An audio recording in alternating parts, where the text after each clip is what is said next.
and let's talk the stream wars, the epic stream wars. Twitch versus Mixer versus Facebook versus Caffeine versus... I feel like there's a new player every week. Honestly, it really does feel like that sometimes. But one thing is for sure, it came out of nowhere towards the end of 2019 and it has taken the whole gaming world by storm, I feel like. And yeah, super keen to deep dive into it. Obviously, as this episode goes live yesterday, you just announced that you're streaming on YouTube, which is super exciting. Congratulations. Thank you. Bag secured.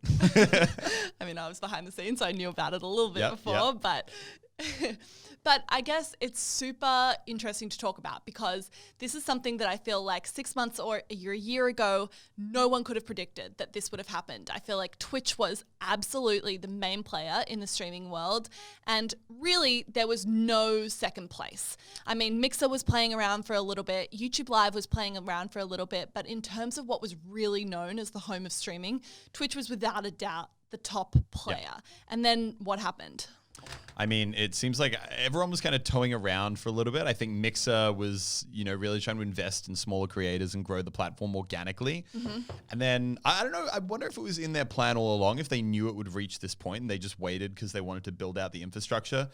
But it reached a point where they just gave the biggest streamer in the world, Ninja, a really, really, really, really, really, really unfathomably big pile of money. And he is now a Mixer streamer, which, I mean, obviously getting those big creators onto your platform is great because you can have a ton of really, really small, talented streamers. But the reality is that people are pretty reluctant to go over to other websites. Everyone kind of likes having a home. So if all the big streamers are on Twitch, no one's ever going to go and explore the new guys over at Mixer. So they needed to bring in that huge kind of viewership to really establish themselves as, it's not just Twitch. Mixer is an actual thing. We have real streamers too who get actual views and pay attention, which in turn means that you're also going to get more new streamers maybe trying to start out on Mixer instead of Twitch, a really big kind of just injection. And then I think that kicked it off because now you've got, YouTube announcing that they're signing streamers. You got Facebook pulling people away from Twitch. Twitch lost, I think, was it 5 of their top 8 streamers or something like that? They've lost a huge number of their big guys to these other platforms. Yeah. And which has been very interesting to watch, especially how Twitch has reacted to being under fire. Oh man. It's been interesting to say the least. And I mean, I think it's so interesting because it happened so out of the blue. Like when Ninja made that announcement, or he made that even teaser video teasing his announcement, I feel like no one had any prediction that that was going to happen. People were thinking, oh, it's a big brand deal or an alignment on something, but moving platform, as a streamer, that is so major that I don't think we'd seen. Right. And I don't think we'd seen anyone on his scale make that kind of move before. Yeah. And now it's become very, kind of commonplace. I feel like it's almost every other week you've got a new streamer being like, hey, by the way, I'm over at Facebook now, or I'm over at YouTube. Big announcement. Yeah, big announcement, guy. Now when you see a streamer tweet, I've got a big top secret announcement coming tomorrow, you're like, yeah, mate, all right, is it Mixer or Facebook? Which one are we doing? Maybe YouTube? You're not streaming on Twitch anymore. That's all I know. I mean, unless it's the ones where, obviously you had some of the big guys actually do announcement videos that they're not abandoning Twitch. Oh, totally. And I think that's so fascinating because we were talking about how Twitch almost went through all the stages of grief, where at the start they were very much when Ninja first left, it was a fierce reaction. They immediately removed his partner status, deleted his page, replaced it with a page saying, go watch these other streamers instead. They didn't talk about it on Twitter or anything. They just went dead. And then full denial. And then that obviously backfired in a huge way.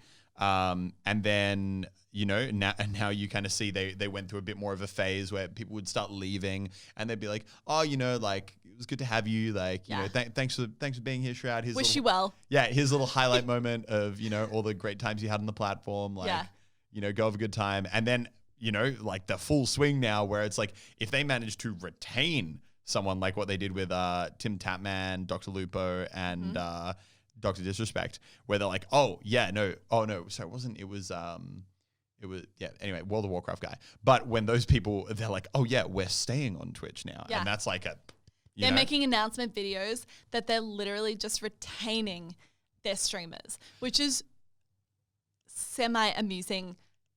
I also love that. Fascinating. I feel like you could tell with those videos, they gave them some talking points because you could see the subtle like digs in them that like it was like Tim or Luke or someone was like, I'm deciding to stay on the biggest live streaming platform, which gets the most viewers. And it was just like, it was kind of like Twitch being like, we're still remind them remind them who we are. We are relevant. We are big. You're right.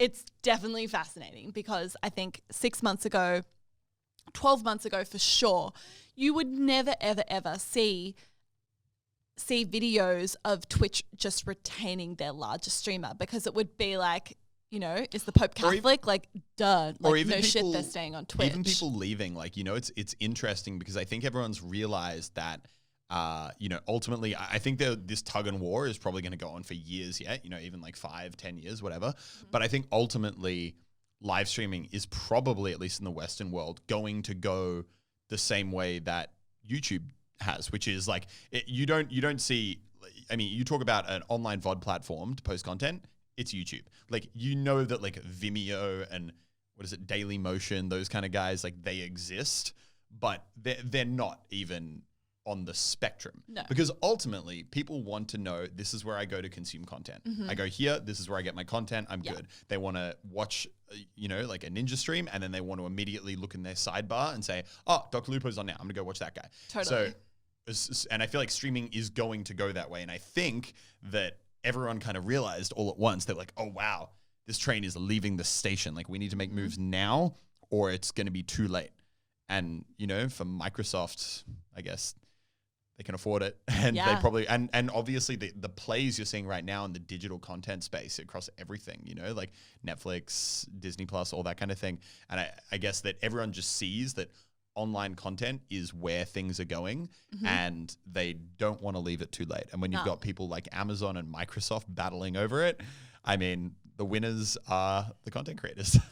It's amazing. It's Amazon, Microsoft, and Google, the three gargantuans of the world, are all battling. And then, you know, you've got some of the small guys in there. But right now, it is Amazon with Twitch. You got Microsoft with Mixer, and you got Google with YouTube. Totally. And it's just they're going at it. It's really, really interesting. And ultimately, you're so right. It's such a win for creators because no matter which way you look at it, obviously the creators that are at the top end of the spectrum and that are signing those deals, it's probably a great win for them and good on them. They've been grinding for years and that's amazing. But also for the more middle-sized and smaller-sized creators, I think it's such a win because previously, and I think you would say in your experience as a creator that the thing that determines what platform you go to is where the most amount of eyeballs are. So if you want to get into streaming previously, I think it would be fair to say that Twitch was known as the largest streaming platform.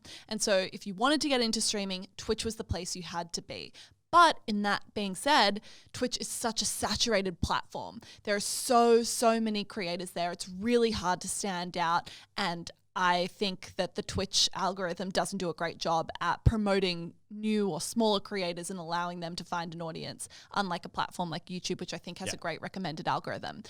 But now, if there are larger creators on more varied platforms, it creates such an incredible environment for smaller and more medium-sized creators to go to those platforms and be like, okay, there are a lot of views here now. Like if I was a starting streamer and I was like, all right, Ninja is on Mixer. There are a shitload of Ninja watchers that are on this new platform. Like maybe that's a great place for me to go and find an audience. Or, okay, now like 3 of the biggest Fortnite streamers are on YouTube. If I play Fortnite or if I play a game like Fortnite, maybe that's a great place where I can find an audience that I wouldn't be able to find so easily on a platform that has kind of been old around and is a little bit saturated. Yeah. Yeah, no, I think it's going to be, I mean, I think the coolest thing about all the streaming wars, though, I mean, obviously, yeah, like you say, I think it's going to be interesting to see how it plays out. I literally don't know yet. I think YouTube's in an incredible spot because I think YouTube just has the advantage that they already dominate the VOD market. Absolutely. And that's not even that's not even a question. Dominate. And it's not even like Twitch could be like, oh yeah, we're going to add like a VOD section to our channel, because the reality is that as much crap as YouTube gets for like, you know, messing stuff up, they are so far ahead that like you can't catch up. And like you can put a live streaming function on your website, and that's a lot easier to do than what YouTube's done with monetizing video content, getting their algorithms right. Like, do you know, like back in 2000 and whatever, like how many years there were where the entire suggested sidebar was just like bikini thumbnails? Yeah. Because and it took them these 10 years to actually understand how to regulate content, how to build an algorithm.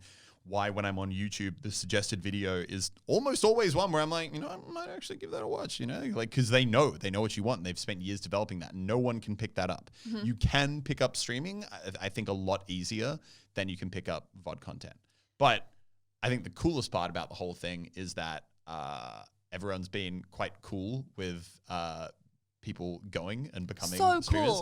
Cool. Which I think was really like good timing, because, you know, and it's interesting because for someone like me, it's not like I'm going from YouTube to Vimeo. So I'm not really in that same spot. But I can imagine if I announced that I was packing up shop on YouTube, going to Vimeo, I'd have a bunch of subscribers be like, what the hell? What the hell? No, Yeah. like, what are you doing? But I thought that there would be a huge negative reaction when you have like people who have been subscribed to someone's Twitch channel for years, and then they go and they head off to, you know, a different platform. You think all the fans be like, oh, what the hell? Like, making us move, this is bad. Especially Twitch, which has done a great job of like subs and, you know, that sort of thing. Like, I think they've building created a culture. those communities, yeah. Totally. But yeah, now when someone announces it, it's like, yeah, get that bag. Yeah. Everyone is so supportive. I think it's amazing, and it's something that we'll touch on a later episode, I'm sure, but just audiences being so supportive of creators doing what's best for their careers and making those active decisions. And I think it's interesting. Obviously, Twitch has gone through a little bit of a tough time the past 6 months to a year with its public perception and the way that it's treated creators and audiences and terms of service violations, that sort of thing.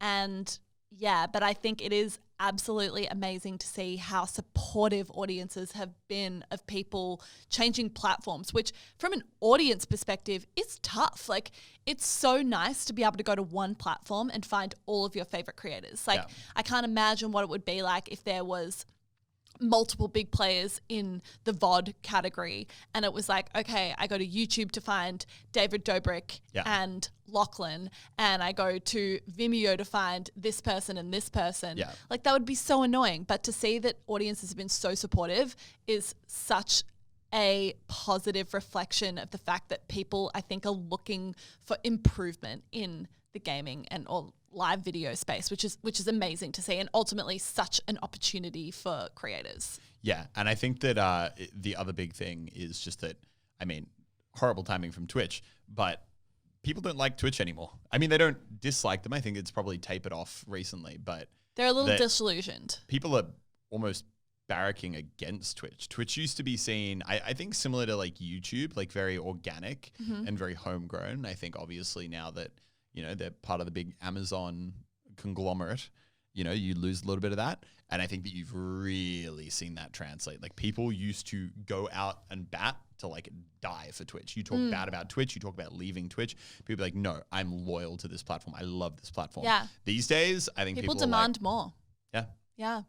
And I guess from a creator perspective, what do you think are the main reasons that people are considering other platforms? Like, what makes someone move? Or in Money. your case, like, no, I'm saying like people like I because ultimately I think that everyone knows that's kind of what it comes down to, you know, like when Ninja moves to Mixer, he's like, oh, I think this is the platform that'll give me the freedom to, you know, like blah, blah, blah, blah, blah. No. It's like, it's a financial decision, because obviously like now Ninja's on Mixer, he's pulling a quarter, a fifth of the views that he got when he was on Twitch. And they also haven't built that donation culture as well, or that subculture, or all those other things that Twitch has actually done a really, really good job of. Like, ultimately it very much comes down to, you know, just the financials of it. It's work, it's a job. Same reason why if, you know, anyone would move from one job to another job in normal life, it's probably because you got a better offer or you really didn't like it where you were.